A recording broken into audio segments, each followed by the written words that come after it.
ज्योति मल्होत्रा को एक high profile जासूस के मामले में गिरफ्तार कर लिया है और इस घटना को पूरे भारत में झिंझोर कर रख दिया है।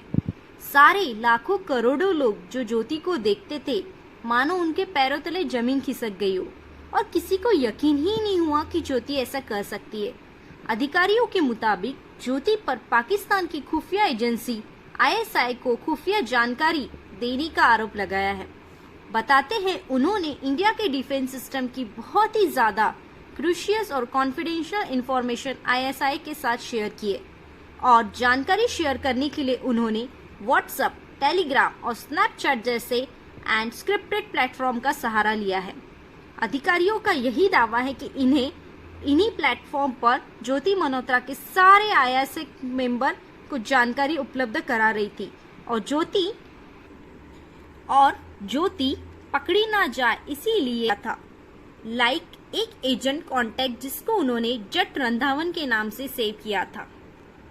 इस एजेंट का असली नाम था राणा शहबाज।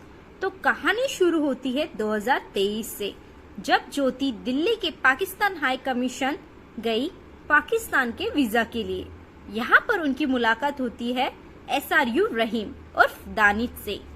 दानिश एक पाकिस्तानी अधिकारी है जिनको बाद में भारत की जासूसी के लिए भारत सरकार ने भारत से निकाल दिया।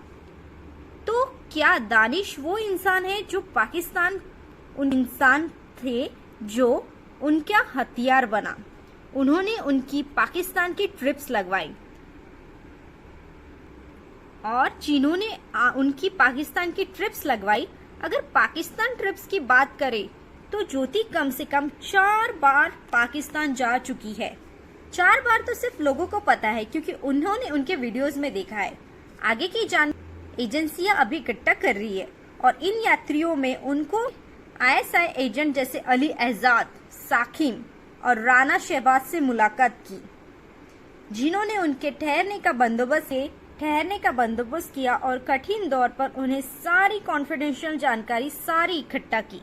लेकिन ज्योति ने एक गलती कर दी। ज्योति ने अपने पाकिस्तान वाले ट्रैवल ब्लॉग में इन सब को कैप्चर कर दिया। ऐसे ही एक वीडियो में ज्योति ने इफ्तार पार्टी में दानिश का भी जिक्र किया। दानिश को भी इंट्रोड्यूस कराया अपने YouTube ऑडियंस से और दानिश को इस बार अपने घर खाने पे बुलाया। पर बात यही पर खत्म नहीं होती है। सारे एजेंट्स के मुताबिक ज्योति का रिलेशनशिप था दानिश के साथ। ज्योति और दानिश एक साथ इंडोनेशिया और बाली भी गए, जो कि उन्होंने अपने वीडियोस में भी दिखाया है, शेयर किया है। बट ना, या फिर वो अपने मन से ये चीज करने में शामिल थी। बताया जाता है कि ज्योति इसमें अकेली नहीं थी। वो हरियाणा और पंजाब में जो जासूसी का नेटवर्क फैला हुआ है उसका एक हिस्सा थी। ज्योति के अलावा इनमें शामिल है हुजाल मलेत पटोला की एक विधवा जिसे दानिश ने शादी का वादा देकर ललचाया, और देवेंद्र सिंह दिलोर, एक छात्रा जिन्होंने पटियाला कंटेनमेंट के सेंसिटिव वीडियोस पाकिस्तान एजेंट के साथ शेयर किए। एजेंसी बताती है कि ISI ने इस नेटवर्क को बड़ा करने के लिए इमोशनल और फाइनेंशियल लालच लोगों को दी थी। ज्योति पर ऑफिशियल सीक्रेट्स एक्ट के सेक्शन 3, 4 और 5 के तहत आरोप है। साथ ही भारतीय न्याय संहिता की धारा 152 के तहत उनका मोबाइल और लैपटॉप जो कि अब पुलिस की तहत में है, उसकी भी जांच शुरू है। यहाँ पर देखने वाली बात एक है, ज्योति की गिरफ्तारी दानिश के हमारे देश से निकल जाने के कुछ ही टाइम बाद हो गई और इसने नेशनल सिक्योरिटी के ऊपर एक बहुत बड़ा सवाल खड़ा कर दिया। ज्योति की गिरफ्तार तूफान खड़ा कर दिया। यहाँ पर उनके सारे पुराने वीडियोस एक एक करके सामने लाए गए और दिखाया गया किस तरीके से ज्योति ब्रेन वॉश होकर ये सारी हरकतें कर रही थी। उनकी 2025 में पाकिस्तान की मरियम नवाज शरीफ के साथ वाली वीडियो भी बहुत वायरल हुई।